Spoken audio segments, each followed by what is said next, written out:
The Captive, being a brief sequel to the Accursed Lineage, by Aaron Vlek.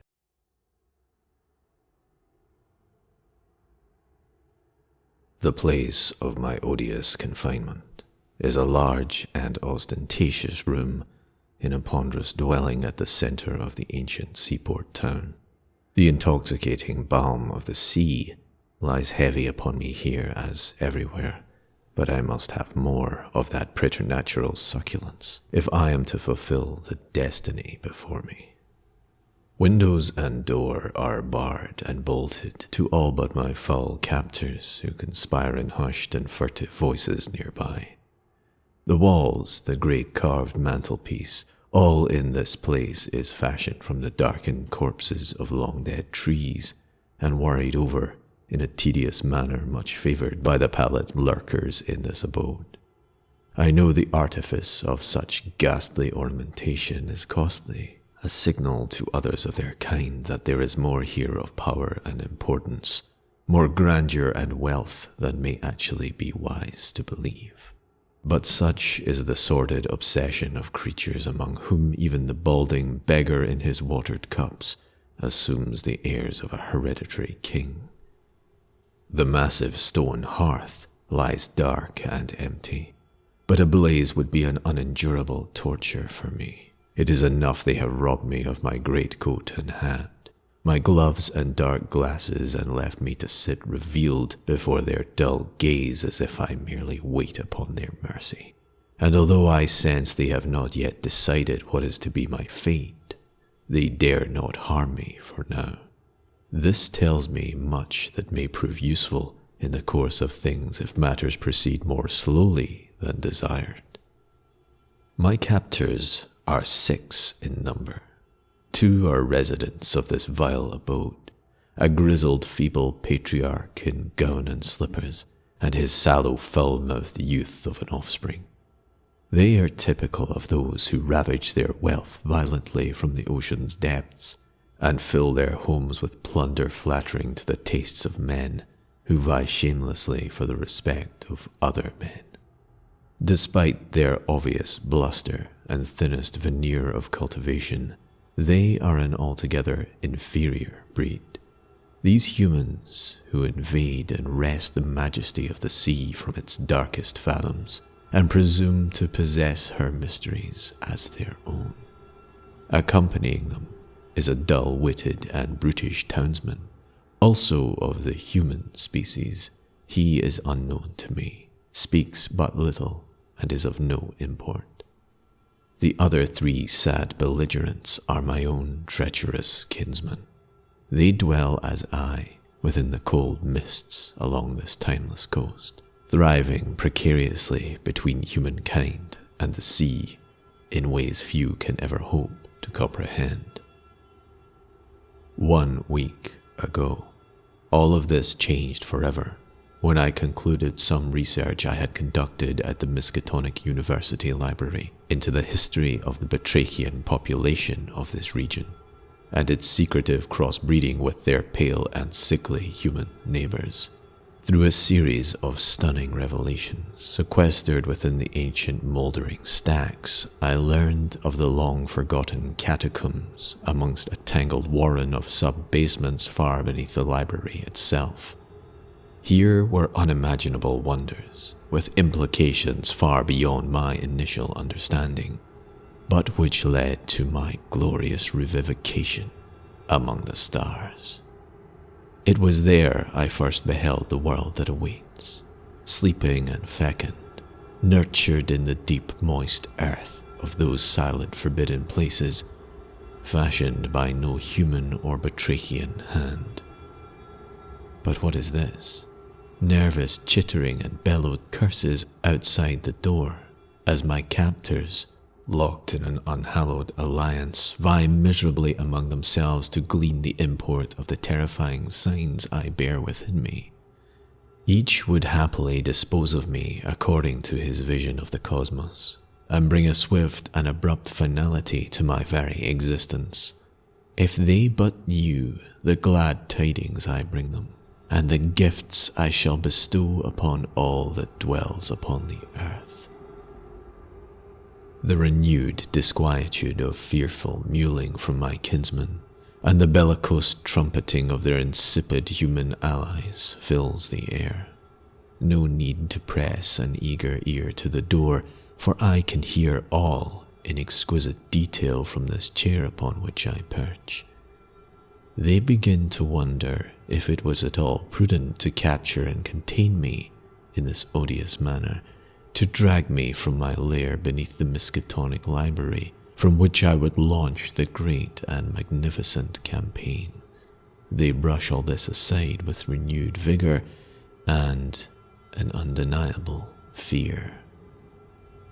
It is but I, a proud but humble fellow of ancient Batrachian stock, modest of means and measure, but loving the sea which gives me life with such unwavering fervour. Ah, yes, more boisterous squabbling commences, and the sounds of a violent tussle are heard as opinions differ, tempers flare and explode as they press angrily upon one another their many irreconcilable points of contention. The recent spate of troubling irregularities appearing in this ancient seaport town give them further cause for alarm, and they are compelled to remain singularly unified against me. How did I appear to them when they dragged me from my womb of earth to behold the world anew? I had, of course, always resembled a man in some minor and insignificant ways, if one declined to peer too closely at all that was concealed beneath my greatcoat and hat, my dark spectacles and gloves. I am a most handsome specimen of my kind, a dweller of the sea the humans call Batrachian. I enjoy the same dominion over the land as any man, as long as I keep to my own and far from the narrowing sidelong glances of those provincial dwellers of the inland reaches. But it is my dominion over the sea that my reverie is shattered as a delicate fragrance distracts me, and I glance sharply at the mantelpiece. There I behold she, whom I sought hopelessly to ignore. The pitiful sight of her plunges me into intolerable anguish. An orchid, ripped violently from her place within the rich soil and thrust into a crude earthen jar of putrid water. This hideous sacrifice upon a profane altar, a stolen pleasure for unworthy creatures, her fragrance savoured for but a moment, then forgotten, her body left to wither and rot upon the rubbish heap. I despise them all the more, as I meditate upon the glorious coming days that await them. Oh, I can smell the heated stench of fear wafting from their wretched hides, Batrachian and human alike, headier even than the cloying scent of this dying orchid, as they realize the grievous error made in taking me captive. But no matter, the fate of all will be the same. I sense the slightest tremble upon the skin of my face, a tiny fly among earth's humblest creatures, exiled to the places not even the lowliest among my kind or humans would tolerate. It dwells upon the fetid waste, and feasts there as upon a sacramental banquet, her jeweled eyes locked intently upon my own. The fly lands upon the tip of my finger, and partakes of the food my flesh has become. Taking wing, she brings this gift to others of her kind, and many another kind as well. I wait now only the signs and portents of the great efflorescence and my re-emergence into the world. True, my captors had come upon me in a state of wandering nations, and had taken this temporary weakness to be the limits of my powers of resistance and persuasion. They had foolishly seized this as the auspicious moment to apprehend me, as my mind reeled with awe and my body coalesced again and again as a thing miraculous and utterly unique upon the earth. But I must forestall the final telling and its import until its appropriate time. that penultimate moment, poised in time. Again I am brought once more to the dying orchid in her pitiful tomb upon the mantel. I witness this dark and tragic illustration of a vile contempt for life beyond its capacity to satisfy desires so monstrous they defy comprehension within minds saner than their own. So abject a testimony, this unyielding verdict. Then the first shudder crushes me to my core. The quaver of horrific pleasure crashes upon the shores of my being as a mammoth wave, heralding this moment when what remains of me is swept away in the face of the next great becoming. I go again to the mantel, touching the dying petals of the orchid, exchanging the last of her fragrant dew with the dust, delicate and pungent, that drips from my fingertips. And she is reborn. Then it begins. The violence of it wanes before the majesty of my transcendence. I rupture into 1,000 flowing wounds, flesh rending, sloughing away like the skin of an asp as she is reborn. So too do I fully emerge. Roars of horror and disbelief erupt from outside the door as my captors hear my song of triumph, and I laugh. My strong new appendages rupture the walls of the house, then crush it from its very rooftops like a monstrous fist upon a child's toy, leaving nothing but a crumbling shambles. I flow forth upon a soft undulation of flesh and fibre, scale and sinew, cartilage and bone and beatitude. Swelling and receding, gambolling towards the sea, I leave a wake of spore and pollen and seed, from which all that lives and has roots within the earth shall feed, and become with me thereby. This is good, but it is the sea that beckons to me as a siren, and it is to her I make my way with such inexpressible craving.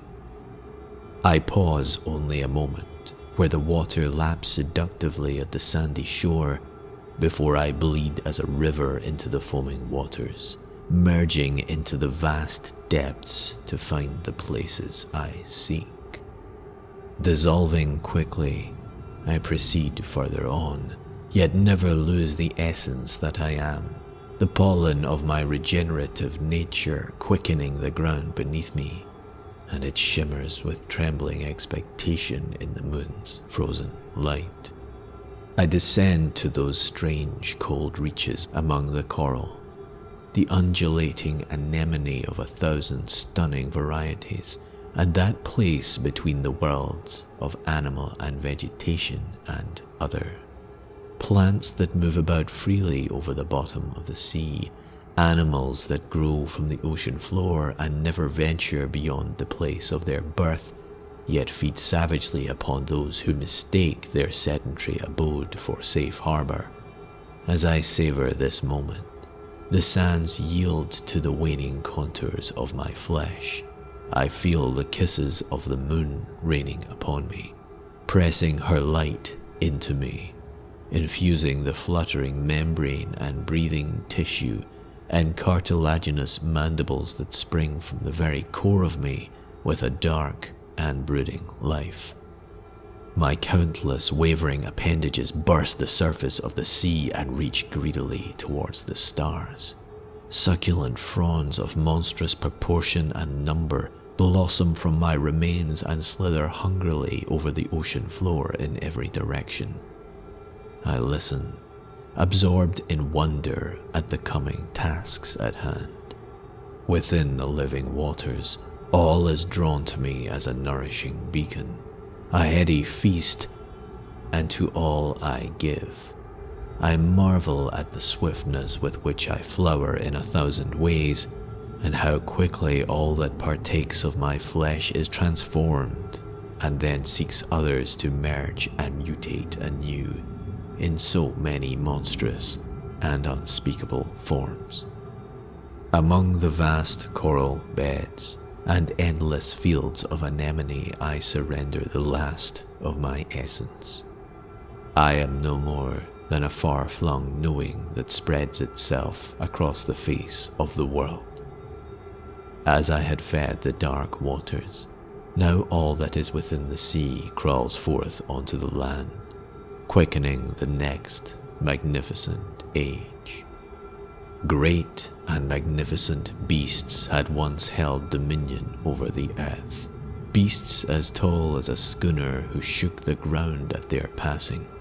Then human and batrachian masters ruled the earth in an uneasy truce in the places where their territories met. Behold, the glorious epoch of sea and land conjoined and continuous, remaking all in its path.